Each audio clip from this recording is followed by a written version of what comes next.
Hello everyone, I hope you're doing well. Today I'm going to analyze the fourth round of the Grenke Open. I'm having the black pieces against the FIDE master, but before the video starts, a couple of announcements just for you. So basically, I will no longer be teaching individual classes, or very rarely.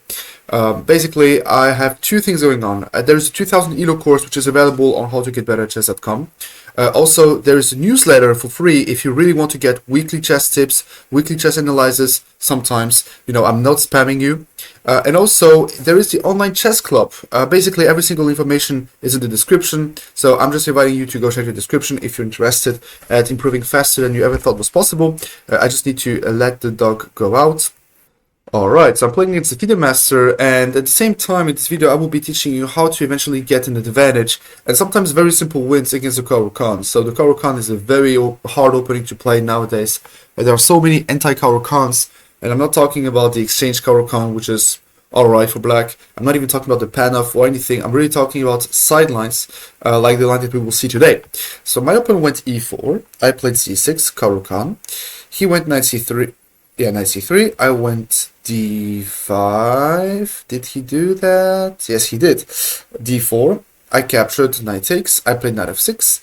He captured on f6. I captured back. So already first thing, if you really want to take on e4, I'm sorry, if you play this type of Carokann, just play with bishop f5. This would be my recommendation, first of all.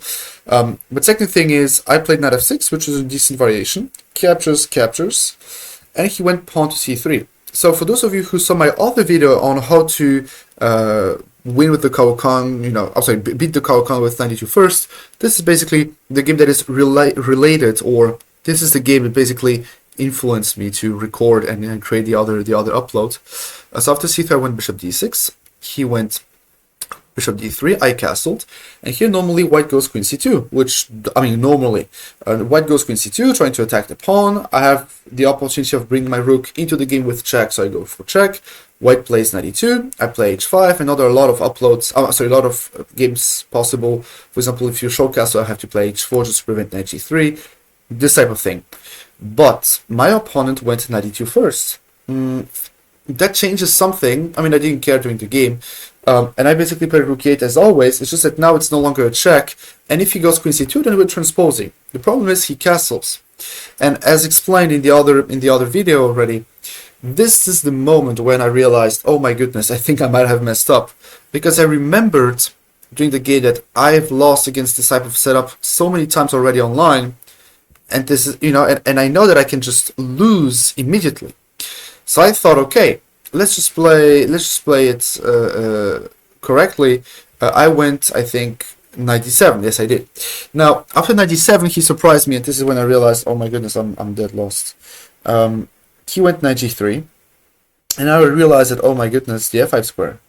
And I thought about playing g6, and then if he goes f4, for example, I go f5. I thought about that, so f4 was already in my mind. The problem that I had is that I know that at some point something like this exists. I don't know.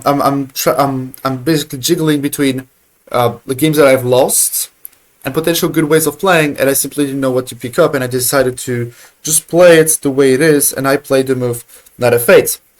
Okay, I thought that if knight f5, I can basically capture, and if he captures back with the bishop, this is now a common theme. I can play with g6 and f5, and I'm fine. The problem is, he went after knight f8 for f4, and when he played f4, he played everything instantly. He simply didn't care. He played everything instantly, and I could feel like it was still prep. So I thought, okay, maybe let's just play c5, but like I explained in the other video already, I don't like the idea that he might be potentially pushing f5. The problem is, okay, so first of all I played queen c7, but let's just say I go g6, which is preventing f5, then he plays f5 anyway, and I don't know if that's a problem or not. I just don't even want to, I don't want to know. I don't want to know. I resign, and otherwise he's just having this constant threat and pressure of capturing on g6, and I basically didn't know how to deal with the game. I'm not there to show you that that I was thinking like a grandmaster, because I definitely wasn't. It's just that I need to show you what happened in order to show you what's more or less normal in games. Anyway, I went queen c7 thinking, okay, but now he's never pushing f5. Yeah, he pushed f5 anyway. And the problem is, if I capture on g3, he goes for something like bishop f4, I mean, in the game, I messed up a little bit. I thought that he plays g3 this and bishop e2, and I stopped a little bit too fast. I didn't realize that the pawn was hanging. But I thought, okay, bishop f4, g3 something.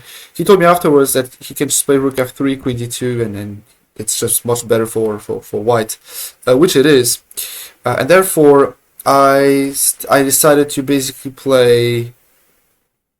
What did I play here? Yeah, I played c5, but this is already too late. The problem is, okay, first of all, if he captures, then I just capture back and I'm fine. But I thought, hey, but there is no chance he's ever going to attack me on the king side, right? Also, I have this battery, so knight h5, which is something that I've seen already with the intention of going queen g4, is never going to work. Never. Yeah, he played knight h5 anyway. And even if I capture the pawn, I mean, I go back, queen g4, this game over. So I don't remember what I did, but I was already completely tilted. I played knight e7, he went queen g4, played g6 and resigned. On the top of that, I thought that if he captures, I might have a trick with knight e5. It turns out I still don't know. I have to analyze it, to be honest. Knight e5, I mean, at the very least he captures and I resign. Yeah. Actually it's mates. This is also the reason why I resign, because you have to go king there. And notice how the king simply can't move at all. Yeah, this is mate. No, I'm sorry, this is not mate. What am I talking about? Oh yeah. Where is the mate?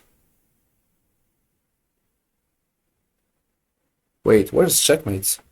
Am I dumb? Wait, I have to have knight f4. Oh my goodness. Yeah, rough night. I had a rough night. Terrible. Anyway. The problem is, I lost this game really in the opening, so I would just delete every single move, because I resigned after playing g6.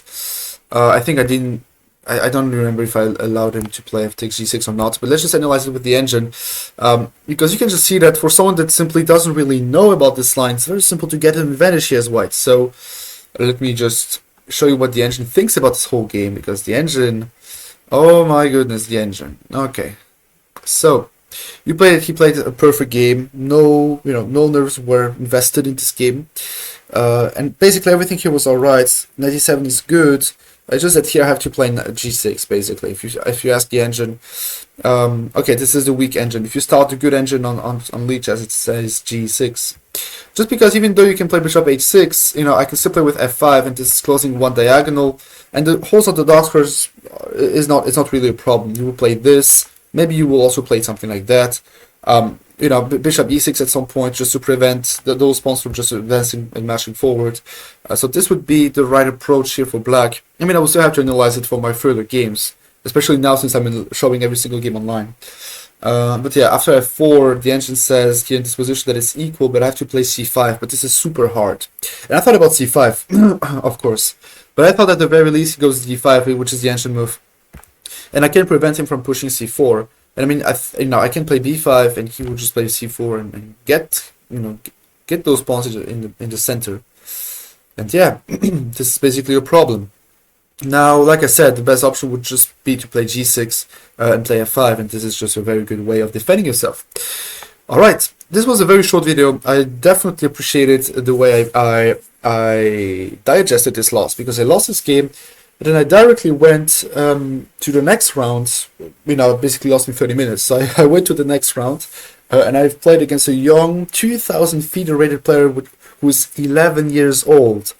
2,000 FIDE and 11 years old. When I was 11 years old, I was playing with Legos, and I didn't know what chess was all about. I mean, I didn't know anything about chess. So now I'm happy that you saw the way to defend against this line. Eventually you have a new line here to play as white, because this line is completely playable for both sides. It's just that you can just get very simple wins here as white. Alright, thank you very much. That was a pleasure. I wish you a good day. See you on howtogetbetter@chess.com. See you in the future. Take care.